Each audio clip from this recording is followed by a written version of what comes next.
Ste se kdaj vprašali, kdaj so bili Slovenci kot narod prvič zapisani v zgodovini?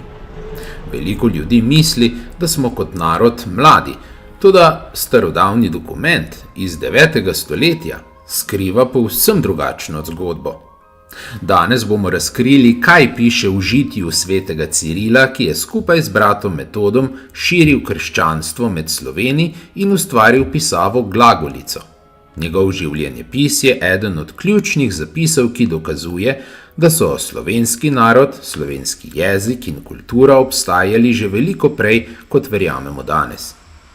V tem videu vam bomo predstavili življenje in delo svetega Cirila. V naslednjem videu pa vam bomo predstavili še njegovega brata Metoda.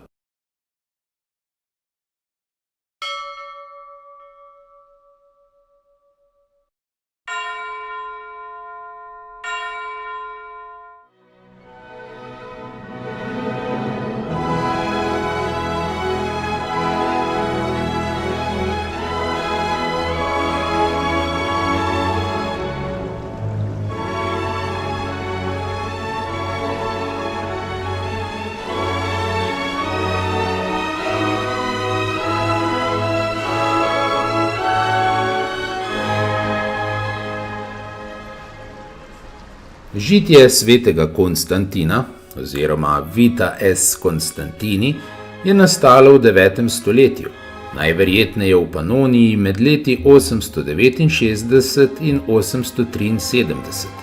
Sodi med prvovrstne zgodovinske vire iz 9. stoletja, ki dokazujejo tedanji obstoj slovenskega imena, slovenskega jezika, slovenskih učenikov in slovenskih knjig. Nikjer pa ni najti imena Slovani, slovanski, saj tedaj ni obstajalo in ni bilo znano. Obstaja 34 ohranjenih rokopisov žitja svetega Konstantina, pri čemer gre za prepise izvirnika iz 9. stoletja. Najstarejši prepis je iz 15. stoletja. Prevladujejo ruske redakcije, nekaj je tudi bolgarskih in srbskih. V članku Žitje Konstantina, Cirila in Žitje Metoda se naslov slovenskega prevoda rusko-slovenske različice Žitja svetega Konstantina po Francu Grivcu glasi: Spomin in življenje blaženega učitelja našega Konstantina filozofa, prvega vzgojitelja slovenskemu narodu. V opombi je prevajalec zapisal: Prevajal sem kolikor mogoče doslovno in skušal še v prevodu ohraniti nekoliko sledov starodavnosti. Zato sem ohranil nekatere staroslovenske izraze, oblike in podobe. Glede na zapis prevajalca imamo potem takem prvi znani zapis slovenski narod v zgodovini že v 9. stoletju, natančneje med leti 869 in 873. Življenje blaženega učitelja, našega Konstantina filozofa, prvega vzgojitelja slovenskemu narodu. In to je storil tudi v našem rodu in nam obudil tega učitelja, da razsvetli naš narod, naš omračen po slabosti, še bolj pa po hudičevi zvijači, tiste, ki niso hoteli v luči božjih zapovedi hoditi.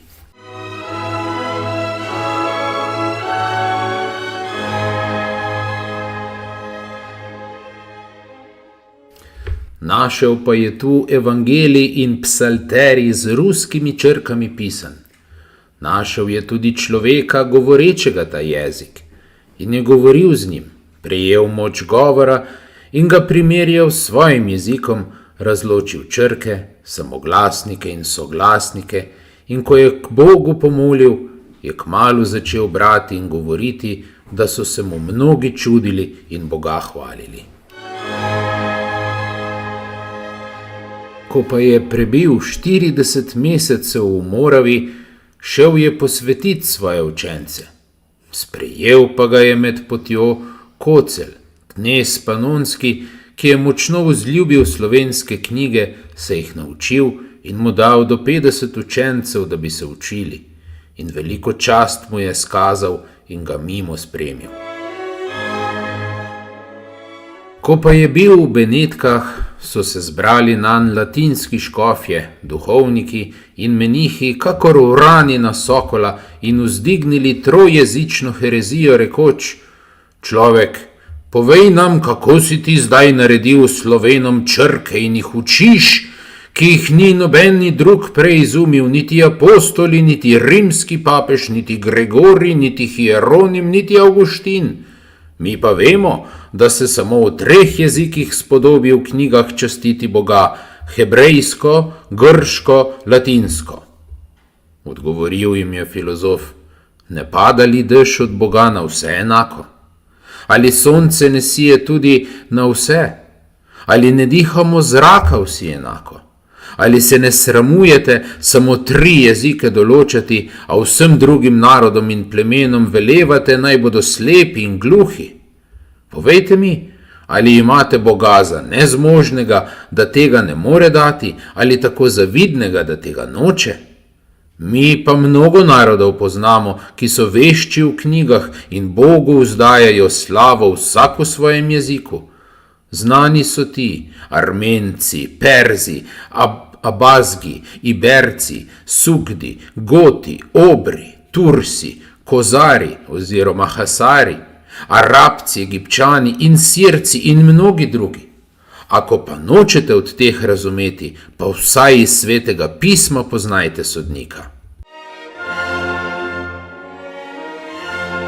Papež pa je sprejel slovenske knjige, jih posvetil in jih položil v cerkvi Svete Marije, ki se imenuje Fatne oziroma Jaslice, in peli so nad njimi sveto liturgijo. Potem je papež ukazal 2 škofoma, Formozu in Gondrihu, posvetiti slovenske učence. In ko so bili posvečeni, so takoj peli liturgijo v cerkvi Svetega Petra v slovenskem jeziku. In drugi dan so peli v cerkvi Svetega Andreja in odtot v cerkvi velikega vesoljnega učitelja Pavla Apostola. In vso noč so peli v cerkvi slovenske slavospeve in naslednje jutro zopet liturgijo nad njegovim svetim grobom.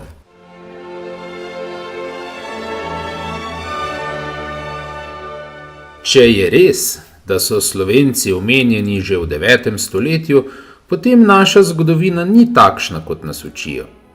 Na kanalu Prepovedana zgodovina raziskujemo te skrite resnice, od Cirila in Metoda do najstarejših zapisov slovenskega jezika.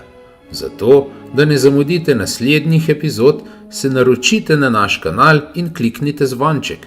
V komentarjih nam povejte svoje mnenje in predvsem delite to zgodbo naprej, da jo spozna čim več ljudi.